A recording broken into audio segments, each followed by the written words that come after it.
Hello everyone, this is Joel from the Geek Studios, and today I'm here with Brent Browning from Browning Electric, and as you can see with our wall here, Brent's going to install a 1450 outlet on this side of the garage for my wife charging. On the other side of the garage we have, our Tesla wall connector. So I thought it'd be great to kind of talk to Brent here before he gets started to kind of walk through the process of what this looks like and why it's important to hire a licensed electrician like Brent. So Brent, a little bit talk to us about what is a 1450 outlet and why is it used for electric vehicles? 1450 is a common outlet that's also used for your range. The 1450 is a little better as far as pricing to install rather than the wall connector. It costs a little more to hardwire, doesn't it? Costs a little more to hardwire, and gives lots of different opportunities for using the 1450 for other purposes. Gotcha. So these questions that we have for Brent, these are actually kind of sent in by y'all, our viewers and listeners. So you kind of reached out and said, these are kind of questions I had. These are not for me, which is great because I want to get y'all's input too on why this is important, because y'all may be doing some of these same installs at your house. So next question, how does installing a NEMA 1450 outlet compare to using a regular like 120 volt, which we are using now? And actually, I just noticed this. We've used this for 3 years and we already have some discoloration on our outlet here, which is why I think it's pretty good that we're getting ready to do this. So what are some advantages of installing a 1450 outlet over using a 120 like this? The 1450 allows you to charge at different speeds, faster charging, whereas the 120 here only allows you to charge at a very slow rate. Most people need the faster charging capability for everyday travels. But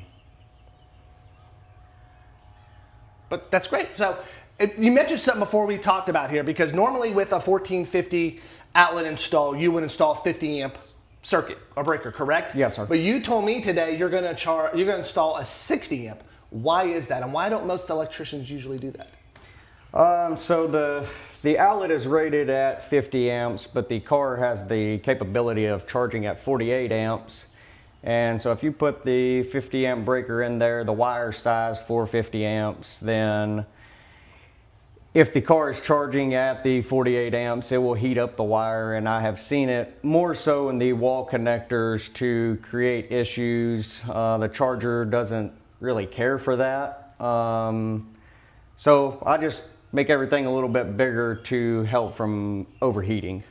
That is true, because we have seen issues where we have reviewed these EVSE chargers on 40 amp circuits, and when we plug it in, the charger defaults to a 50 amp charge. We have to go back into the charge or into the app and then knock it down, to 40 amps, so we're actually charged at 32.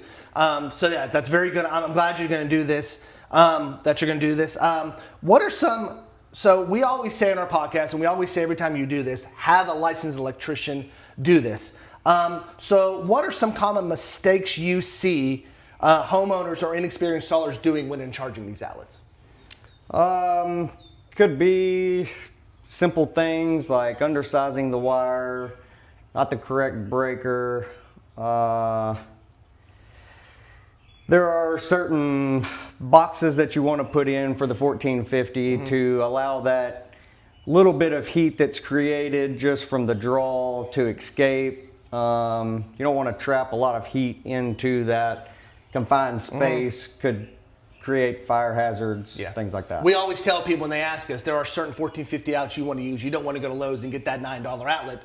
It may not be designed for the heat or the wire that the things are going to, that's going to be used. That's going to happen with EVSE charging as compared to your dryer or your range or things like that.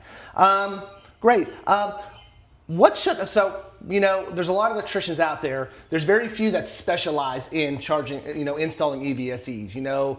There's things about how tight I've heard how tight you torque the wiring and tighten and things like that. Why is it so important when looking for an electrician? You want to make sure you're using someone who has experience in charging, installing 1450 outlets.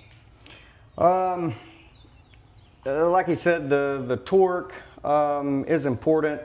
Over tightening the things, more so in the wall connectors as opposed to the 1450s. Torque is still important, but I have seen personally myself where homeowners have installed them, didn't tighten down the wires good enough, which is going to create heat which everything in there is plastic, some metals. I've seen it melt down the chargers and create big problems within the home. Gotcha. And another thing we get talked a lot about is price, because a lot of people think there's like one price to install one of these, where there are many factors that would take to effect. For example, if my wall box was right, if my circuit breaker box was right here, it'd be a whole different cost on how much it would to install it, as compared to my circuit breaker box, which is 40 feet away on the other side of my house. So what are some of the factors that determine installation and things like that? Because a lot of people don't understand that your box may need upgrading and things like that. So what are some factors that go into determining how you install these?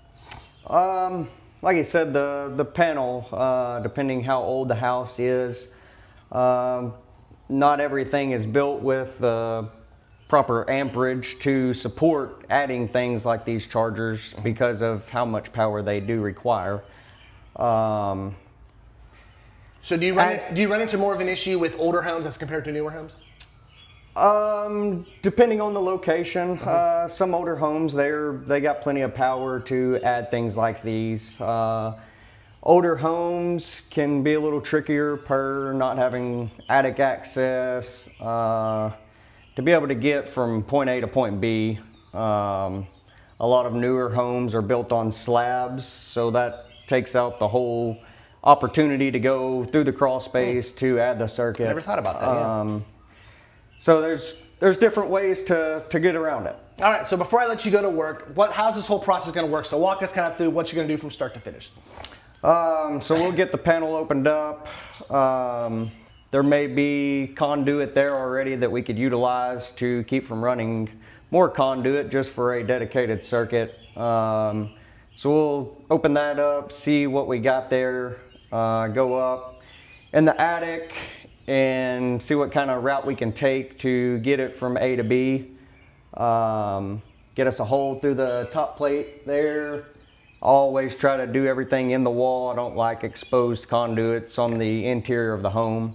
So I'll fish the wire down the wall, cut in a box here, and that's where we'll add the 1450.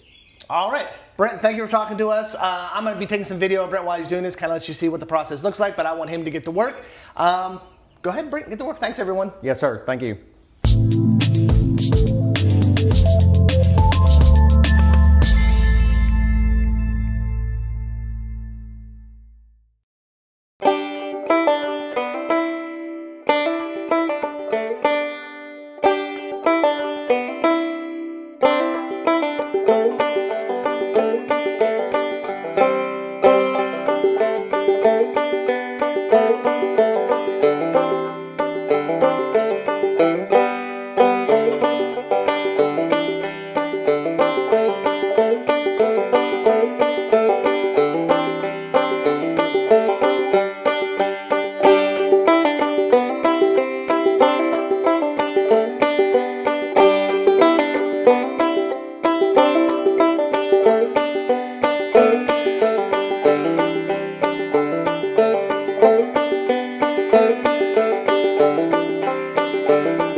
All right, our install is complete. In case you're wondering, about 2.5 hours to do complete installation start to finish. Shout out to Brent from Browning Electric. I'll put a link to his website and his contact information in the description of this video. If you live in Central Arkansas, highly recommend Brent to do your electrical outlet for your level 2 charger, EVSE charger.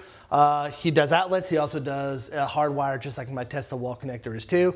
So as you see, we're plugged in. We have power. Plugged it into the Tesla, immediately went to 32 amps. So if you're wondering why 32 amps when this is rated as a 40 amp outlet, so the max rate output you're going to get on a Tesla mobile connector is 32 amps. So I actually had to do some research on it because I actually forgot about that. So yeah, so if you're using a a Tesla mobile connector, which is what this is with the 1450 dongle on it, it will only max out at 32 amps. So, but still, we have plenty of juice to charge our vehicle in a couple hours overnight.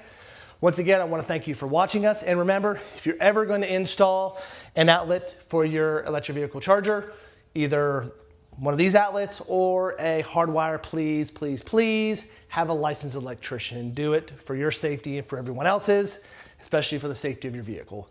We hope to see you again on another EV Geek podcast episode. So long, everyone.